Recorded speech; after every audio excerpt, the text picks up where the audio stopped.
because we're going to be talking about a definitive answer. This morning, a definitive answer to an age-old question: does the universe have a purpose? Anyone ever pondered this question? It's intriguing, isn't it? It's one of those really big questions. And there's an organization called the John Templeton Foundation that kind of exists to sort through the answers to these kind of questions. Some of you might recognize the name Templeton from the mutual fund. I think we have their website up there. There we go, the John Templeton Foundation. It's the Templeton family, same family as the mutual fund. Lots and lots of money, don't you know? And they took some of the profits from the investment fund and they put them into this foundation. And it has a mission of helping to answer the big questions of human purpose and ultimate reality. So a few years back, the Templeton Foundation brought together a group of 12 scientists, theologians, and philosophers to weigh in on the question that we're posing this morning: does the universe have a purpose? And as promised, here it is, the definitive answer. 42. How could that be? 42. Well, you fans of the Hitchhiker's Guide to the Galaxy, you know that 42 is indeed the answer to the ultimate question of life, the universe, and everything. But I don't think that's what the Templeton Foundation had in mind. No, this is what they actually got. Take a look at this. This is what they actually got. Definitive answers, right? All over the place. I mean, it's amazing. Everything from unlikely, no, yes, maybe, I hope so, that kind of stuff. I mean, you didn't think they would agree, did you? You really didn't think they were going to agree? No way. But actually, when you look at this, it breaks down to a 50-50 split. 6 either say no, not sure, or not likely, and 6 say yes, maybe, or I hope so. So it's kind of weighted 50-50. I'm not going to try to summarize all of their thoughts on the subject, but I've given you a link that's in the handout to your bulletin. If you want to go and visit the website, you can read their essays. And the essays are short. They're about a page to a page and a half explaining their position on the question. And it's interesting to see all the different angles from which we can look at this question. Multiple perspectives, which is a really good thing. But there is one person that I want to highlight up there this morning because he's the one that got me going on this topic today. Let's go back to just point out the guy down there in the lower left-hand corner, Neil deGrasse Tyson, who said, "Not sure." Not sure. You may have heard of Neil deGrasse Tyson. He's an astrophysicist. He's the director of the Hayden Planetarium in New York City. And he gives his philosophy of life. He says his philosophy of life is this: I'm driven by 2 main philosophies. Know more today about the world than I knew yesterday, and lessen the suffering of others. You'd be surprised how far that'll get you. Well, some people might be surprised by that. I don't think anybody here would really be surprised by that. He's the heir apparent to Carl Sagan. Back in 2014, he was the host of a new and updated version of Carl Sagan's program Cosmos that was back in the 70s. Seen Cosmos? Probably still one of my all-time favorite TV shows. The old Cosmos, you might recall, was on PBS. The new Cosmos came out on both the Fox and National Geographic's channel, and it was produced by a guy named Seth MacFarlane, who created The Family Guy. So you get Carl Sagan meets The Family Guy. It's kind of an interesting mix, but it really works. The 2014 series I thought was excellent. I thought it was a great collaboration, and Carl Sagan's widow, Ann Druyan, was one of the writers, so she's given this whole thing her seal of approval and continues to do so today, because there's some good news that there's a new season, a brand new Cosmos season starting a week from Monday, March 9th. It's going to be on the National Geographic channel. The new series is called Cosmos Possible Worlds. It's the same team as before, and I think that's really exciting because we need an antidote to what would appear to be the dumbing down of America. When Dennis was singing earlier about, I'm afraid we've all been cheated here on earth, well, you know, everyone knows who Kim Kardashian is, but Carl Sagan and Neil deGrasse Tyson, not so much. To illustrate the point, the fact that there are 14 seasons of Keeping Up with the Kardashians and only 2 seasons of Cosmos tells you everything you need to know about humanity. Pretty much. Pretty much. So, back to the question of the day, does the universe have a purpose? Well, the thing I liked about Dr. Tyson's response, here's an astrophysicist, right, who's being asked if the universe has a purpose, and he says, I'm not sure. And I think we have to start by asking just exactly what do we mean by the word purpose. Because usually we think of an intention, a plan, a specific goal that we start out with. Like when a composer writes a symphony, all of the notes and the instruments are arranged in a certain order to bring about the end result that the composer was hearing and envisioning when she sat down to write it. Purpose. This definition of purpose presupposes the existence of some composer-like entity who thinks more or less the same way that we do, and who put the whole thing together the way human beings design and put things together. And we have all these different metaphors we like to use, the divine watchmaker, the composer, the potter's hand, and things like that. What ends up happening with this approach is that we end up creating this God entity in our own image and likeness, right? Human intelligence, consciousness become the pinnacle of creation in the universe. We are it, the ultimate and greatest accomplishment of God and the universe.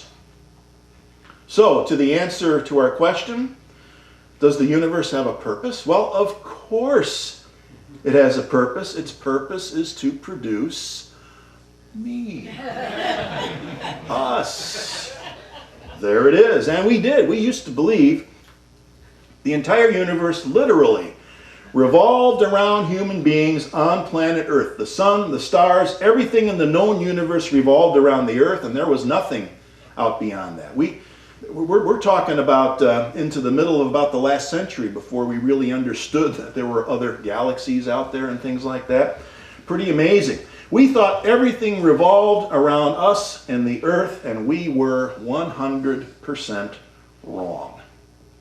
Now, we know a lot more today than we did back then, but even so, it's a drop in the bucket. There's another one of Dr. Tyson's essays out there where he says that everyone we know and love and think about, and everything that we can see and experience around us and through a telescope is around 4% of the universe, which means that 96% is still unknown to us, which probably explains why he says, I'm not sure, in answer to the question of whether the universe has a purpose. There's a lot to learn. Doubt is good. Doubt keeps us open to possibilities that are as yet unknown to us instead of keeping us stuck in certainty that could be as wrong as the idea of the sun revolving around the earth. In some ways, maybe the purpose of the universe is to produce new possibilities. And there's a name for this way of looking at the universe. It's something we've talked about before. Here's the word. It's called possibilionism. Possibilionism. This is a made-up word by neuroscientist David Eagleman from Baylor College of Medicine. Those of you who have been through our Frontiers of Consciousness class remember that we watched, it was a 6-part series on PBS by David Eagleman called The Brain, which I also highly recommend. And this is what he means by possibilion. It's from an essay that he wrote that was called Beyond God and Atheism, Why I Am a possibilian. And by the way, my spell checker insists that there is no such word as possibilian. We're going to prove it wrong today. He says, in every generation, people are seduced by the idea that they possess all the tools they need to explain the universe. They have always been wrong. From consciousness to dark energy, we know that we are missing an unknowable number of pieces of the puzzle. This is why, in the debates between the strict atheists and the fundamentally religious, I choose a third side, a little less pretense of certainty and a little more exploration of the possibility space. As Voltaire puts it, doubt is not a pleasant condition, but certainty is absurd. One of my favorite quotes. Are we really so anxious and insecure that we have to force the universe into a familiar-looking box that limits possibility, that we have to try to qualify and limit something that is far more unlimited and perhaps infinite than we realize? Are we so fearful that we have to superimpose even our concept of mind, consciousness, purpose, and personality on everything and make it conform to the way we think, to the way we look at the world? What might happen if we were to let all that go? That's not an easy thing to do, because we can't seem to help seeing the universe from a completely human frame of reference. I mean, that's what we do. That's who we are. That's what we have. We make everything personal because often that's all we know. In the past, the people that started breaking free from that limited frame were often branded as heretics. Yeah. Heretics, blasphemers, that kind of thing. Or they gave them the somewhat less threatening name free thinkers, which is a pejorative in some circles today still. But what do we do when we're confronted by the question of whether the universe has a purpose? Maybe one of the things we need to do is to take a little different approach. First of all, letting go of the need to be certain and like Dr. Tyson, admit that maybe we're not all that sure. Let's be possibilians and consider simply letting the universe be the universe. And we'll learn a little more today than we knew yesterday, and so on and so forth. We learn all that we can about the universe without letting our thoughts and ideas get in the way of other possibilities. And we may even find that we're asking the wrong question. Does the universe have a single, absolute purpose that holds true for everything and every particle of practically infinite space? Maybe the better question is to ask, how should we live? How should we live? I mean, here we are. We're in this universe. What do we make of it? How should we live? Separate, fragmented, or with a common purpose? Now, if that's the question, then maybe we should look at something else that Dr. Tyson has said. He says, when I look up at the night sky, and I know that, yes, we are part of this universe, we are in this universe, but perhaps more important than both of those facts is that the universe is in us. And many people feel small because they're small and the universe is big, but I feel big because my atoms came from those stars. There is a level of connectivity. Maybe instead of looking for purpose, we could focus on making that choice, separate, fragmented, or connected with a common purpose that binds us together. We get to decide. What can we do to learn how to see that level of connectivity that Dr. Tyson talks about? Well, for one thing, I plan to watch all of the episodes of the new season of Cosmos starting a week from tomorrow. Something else that we did in our Frontiers of Consciousness class, we're going to be completing a 5-part series on something that's called Big History. And you want to talk about seeing connectivity over the span of billions of years. If you didn't get to see it during the class, you can still go through the entire thing online, although it's not quite as much fun as it is in a larger group where you can discuss the comment. And one of the consistent comments that I heard during the course of this series was about all of the patterns that you start to see when you look at history as this big picture, from Big Bang to consciousness. It took 13.5 billion years for our species to come into existence. 99.9% of cosmic history doesn't include us, or much in the way of life other than single-cell organisms and things like that. And we almost didn't make it. More than 99% of all species, amounting to over 5 billion species that have ever lived on Earth, are estimated to have died out, gone extinct. Extinction is the rule, it seems. So there's no reason to think that we're special in that regard. Although we do have an evolutionary advantage. We have a little bit of a superpower that can help maybe tip the odds ever so slightly in favor of survival. And once again, it's our old friend, consciousness. Now, the asteroid could still come along, knock us off the way it did the dinosaurs, and not much we could do about that. But we have a survival advantage because we can find and make connections, we can see patterns, and we can learn from them. We have a pretty good idea that this next asteroid might be coming. We can be on the lookout for it. There are some measures that perhaps we can take. You know, the dinosaurs didn't have that advantage. So we have that slight advantage, tips the scales ever so slightly in favor of survival. And this isn't just about connecting with the cosmos or big history. I think you should start there. I think that's a good place to begin. It should include that. But human beings also have a core psychological need for social connection. It's about connecting with each other. That's another one of the keys to our success as a species, our social connection. Or sometimes they actually call it social capital. Social capital. Now, this is from an article that I just read in the Greater Good magazine, which comes from the Greater Good Science Center at UC Berkeley. There's their website.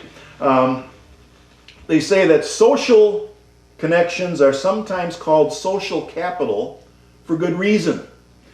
They are a valuable resource in life, creating moments of positivity and fun, supporting us through good times and bad, and exposing us to new ideas and new people. If we cultivate healthy connections, the research promises a longer, happier, and more prosperous life. So I don't really think the universe needs to give us any greater purpose than learning how to collectively survive in this world that we find ourselves in through no conscious choice of our own. And this is about to turn into a shameless plug for Unity of Auburn, because that's a big part of what we do here now, isn't it? In fact, two of the key suggestions that they give in the article from the Greater Good magazine about how to grow healthier connections, here they are. Meditate with others, meditate together, and sing and listen to music together. So, all of you here today, you can put a couple of big check marks in those two boxes, and then get ready to continue the social connection right next door in Manning Hall, because I'm done for today.